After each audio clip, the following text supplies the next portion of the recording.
The Scarlet Pimpernel by Baroness Orsay. Chapter 2. Dover. The Fisherman's Rest. In the kitchen Sally was extremely busy.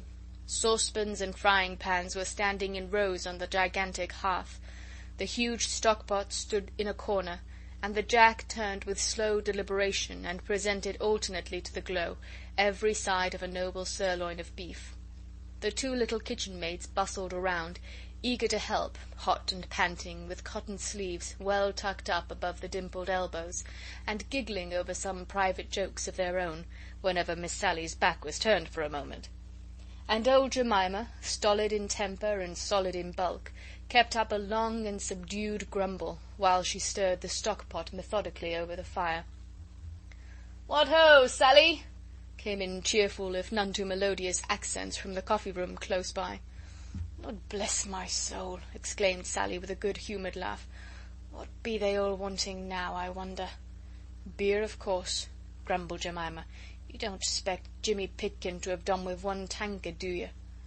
"Mr. Harry, he looked uncommon thirsty too," simpered Martha, one of the little kitchen maids, and her beady black eyes twinkled as they met those of her companion, whereupon both started on a round of short and suppressed giggles. Sally looked cross for a moment, and thoughtfully rubbed her hands against her shapely hips. Her palms were itching, evidently, to come in contact with Martha's rosy cheeks. But inherent good humour prevailed, and with a pout and a shrug of the shoulders she turned her attention to the fried potatoes. "What ho, Sally! Hey, Sally!" And a chorus of pewter mugs, tapped with impatient hands against the oak tables of the coffee-room, accompanied the shouts for mine host's buxom daughter. "Sally!" shouted a more persistent voice, "are you going to be all night with that there beer?" "I do think Father might get the beer for them," muttered Sally, as Jemima, stolidly and without further comment, took a couple of foam-crowned jugs from the shelf, and began filling a number of pewter tankards with some of that home-brewed ale for which the Fisherman's Rest had been famous since the days of King Charles. "He knows how busy we are in here." "Your father is too busy discussing politics with Mr. Empsey to worry himself about you in the kitchen," grumbled Jemima under her breath. Sally had gone to the small mirror which hung in a corner of the kitchen, and was hastily smoothing her hair and setting her frilled cap at its most becoming angle over her dark curls. Then she took up the tankards by their handles, 3 in each strong brown hand, and, laughing, grumbling, blushing, carried them through into the coffee-room. There was certainly no sign of that bustle and activity which kept 4 women busy and hot in the glowing kitchen beyond. The coffee-room of the Fisherman's Rest is a show-place now at the beginning of the 20th century. At the end of the 18th, in the year of grace 1792, it had not yet gained the notoriety and importance which 100 additional years and the craze of the age have since bestowed upon it. Yet it was an old place even then, for the oak rafters and beams were already black with age, as were the panelled seats, with their tall backs, and the long polished tables between, on which innumerable pewter tankards had left fantastic patterns of many-sized rings. In the leaded window high up, a row of pots of scarlet geraniums and blue larkspur gave the bright note of colour against the dull background of the oak. That Mr. Jellyband, landlord of the Fisherman's Rest at Dover, was a prosperous man, was of course clear to the most casual observer. The pewter on the fine old dressers, the brass on the gigantic hearth, shone like silver and gold. The red-tiled floor was as brilliant as the scarlet geranium on the window-sill. This meant that his servants were good and plentiful, that the custom was constant, and of that order which necessitated the keeping up of the coffee-room to a high standard of elegance and order. As Sally came in, laughing through her frowns, and displaying a row of dazzling white teeth, she was greeted with shouts and chorus of applause. "Why, here's Sally! What ho, Sally! Hurrah for pretty Sally!" "I thought you'd grown deaf in that kitchen of yours," muttered Jimmy Pitkin, as he passed the back of his hand across his very dry lips. All right," laughed Sally, as she deposited the freshly filled tankards upon the tables. "Why, what a hurry, to be sure! And is your grandmother a-dying, and you wanting to see the poor soul afore she'm gone?" "I never seed such a mighty Russian." A chorus of good-humoured laughter greeted this witticism, which gave the company there present food for many jokes for some considerable time. Sally now seemed in less of a hurry to get back to her pots and pans. A young man with fair curly hair and eager bright blue eyes was engaging most of her attention and the whole of her time, whilst broad witticisms anent Jimmy Pitkin's fictitious grandmother flew from mouth to mouth, mixed with heavy puffs of pungent tobacco smoke. Facing the hearth, his legs wide apart, a long clay pipe in his mouth, stood mine host himself, worthy Mr. Jellyband, landlord of the Fisherman's Rest, as his father had before him, ay, and his grandfather and great-grandfather too, for that matter. Portly in build, jovial in countenance, and somewhat bald of pate, Mr. Jellyband was indeed a typical rural John Bull of those days, the days when our prejudiced insularity was at its height, when to an Englishman, be he lord, yeoman, or peasant, the whole of the continent of Europe was a den of immorality, and the rest of the world an unexploited land of savages and cannibals. There he stood, mine worthy host, firm and well set up on his limbs, smoking his long churchwarden, and caring nothing for nobody at home, and despising everybody abroad. He wore the typical scarlet waistcoat, with shiny brass buttons, the corduroy breeches, and the grey worsted stockings and smart buckled shoes that characterized every self-respecting innkeeper in Great Britain in these days. And while pretty motherless Sally had need of 4 pairs of brown hands to do all the work that fell on her shapely shoulders, worthy Jellyband discussed the affairs of nations with his most privileged guests. The coffee-room, indeed, lighted by 2 well-polished lamps which hung from the raftered ceiling, looked cheerful and cosy in the extreme. Through dense clouds of tobacco smoke that hung about in every corner, the faces of Mr. Jellyband's customers appeared red and pleasant to look at, and on good terms with themselves, their host, and all the world. From every side of the room loud guffaws accompanied pleasant, if not highly intellectual, conversation, while Sally's repeated giggles testified to the good use Mr. Harry Waite was making of the short time she seemed inclined to spare him. They were mostly fisher-folk who patronized Mr. Jellyband's coffee-room, but fishermen are known to be very thirsty people. The salt which they breathe in when they are on the sea accounts for their parched throats when on shore. But the Fisherman's Rest was something more than a rendezvous for these humble folk. The London and Dover coach started from the hostel daily, and passengers who had come across the Channel, and those who started for the grand tour, all became acquainted with Mr. Jellyband, his French wines, and his home-brewed ales. It was towards the close of September 1792, and the weather, which had been brilliant and hot throughout the month, had suddenly broken up. For 2 days torrents of rain had deluged the south of England, doing its level best to ruin what chances the apples and pears and late plums had of becoming really fine, self-respecting fruit. Even now it was beating against the leaded windows and tumbling down the chimney, making the cheerful wood fire sizzle in the hearth. "Lud, did you ever see such a wet September, Mr. Jellyband?" asked Mr. Hempseed. He sat in one of the seats inside the hearth, did Mr. Hempseed, for he was an authority and important personage, not only at the Fisherman's Rest, where Mr. Jellyband always made a special selection of him as a foil for political arguments, but throughout the neighbourhood, where his learning, and notably his knowledge of the Scriptures, was held in the most profound awe and respect. With one hand buried in the capacious pockets of his corduroys, underneath his elaborately worked, well-worn smock, the other holding his long clay pipe, Mr. Hempseed sat there, looking dejectedly across the room at the rivulets of moisture which trickled down the window-panes. "No," replied Mr. Jellyband sententiously, "I dunno, Mr. Hempseed, as I ever did. And I've been in these parts nigh on 60 years. Aye, you wouldn't recollect the first 3 years of them 60, Mr. Jellyband," quietly interposed Mr. Hempseed.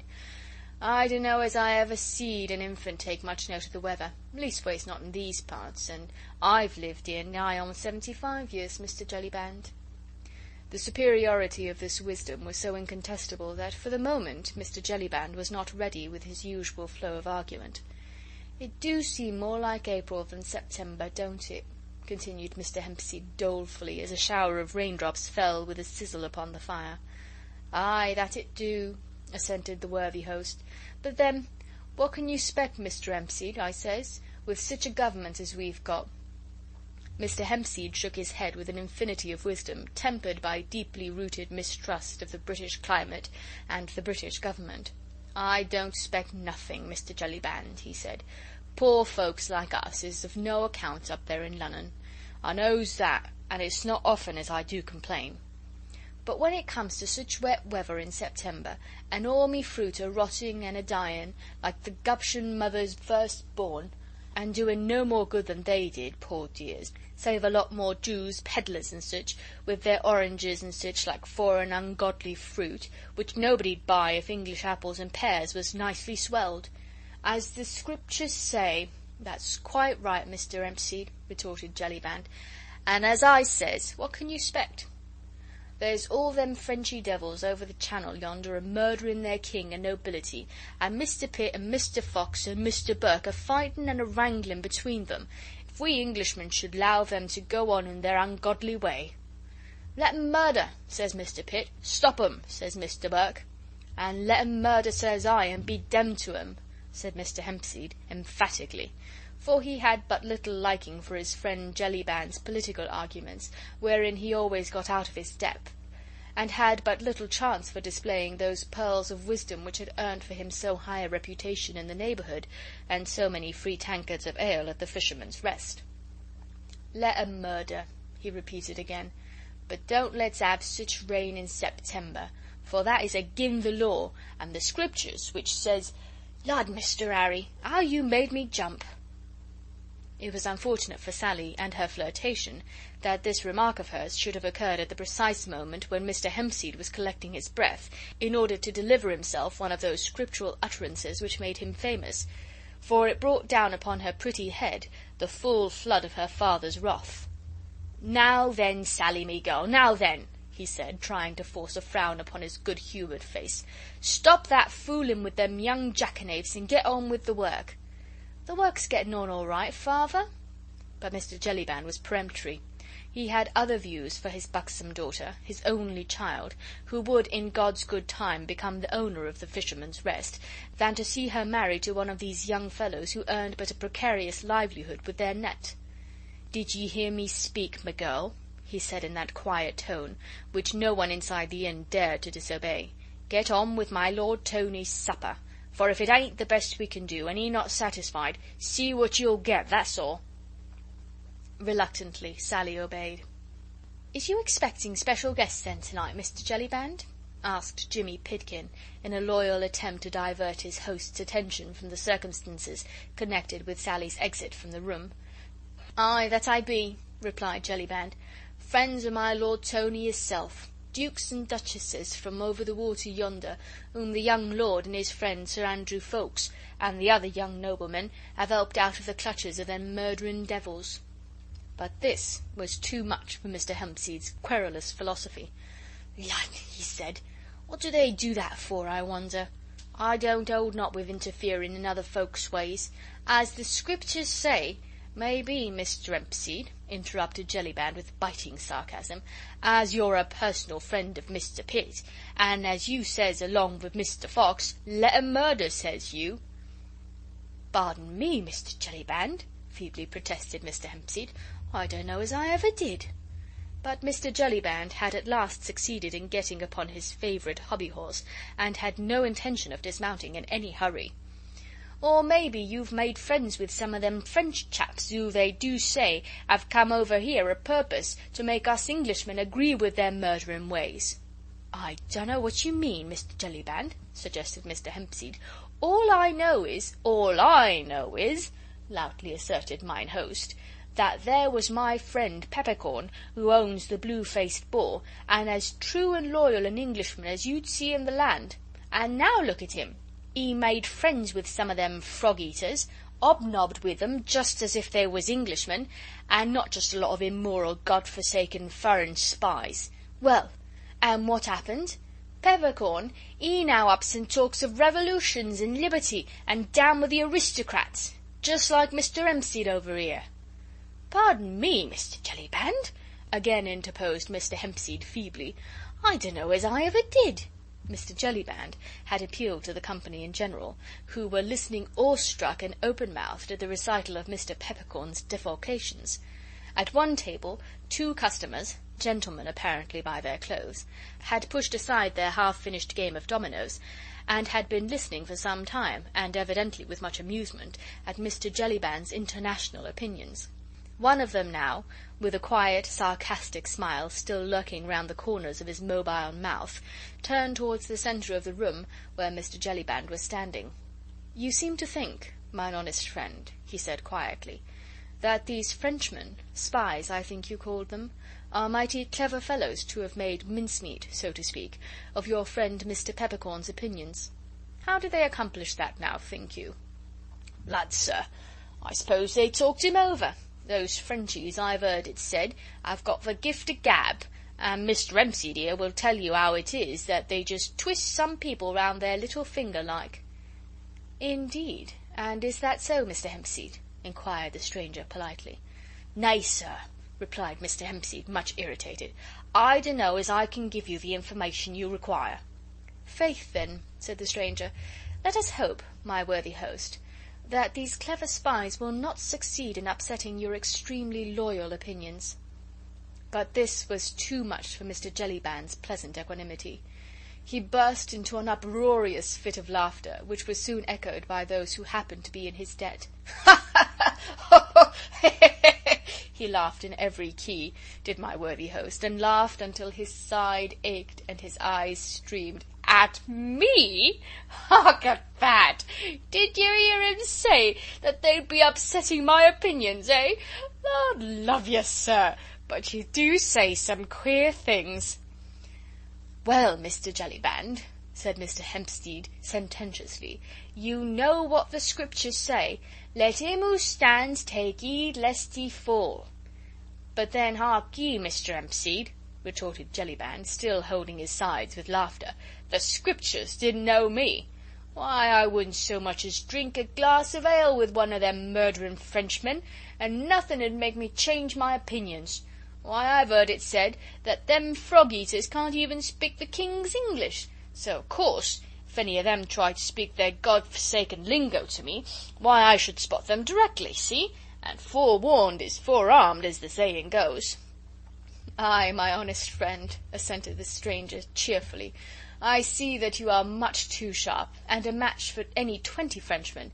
And here's to your very good health, my worthy host, if you'll do me the honour to finish this bottle of mine with me." "I'm sure you're very polite, sir," said Mr. Jellyband, wiping his eyes, which were still streaming with the abundance of his laughter, "and I don't mind if I do."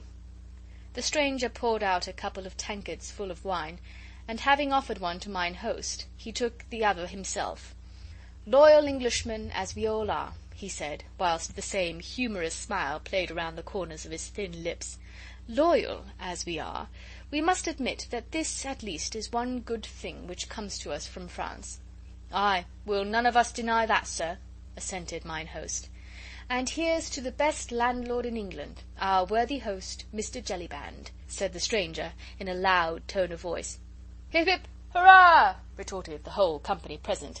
Then there was a loud clapping of hands, and mugs and tankards made a rattling music upon the tables to the accompaniment of loud laughter at nothing in particular, and of Mr. Jellyband's muttered exclamations. "Just fancy me being talked over by any God-forsaken foreigner! What? Lord love you, sir, but you do say some queer things." To which obvious fact the stranger heartily assented. It was certainly a preposterous suggestion that anyone could ever upset Mr. Jellyband's firmly rooted opinions anent the utter worthlessness of the inhabitants of the whole continent of Europe. End of chapter 2.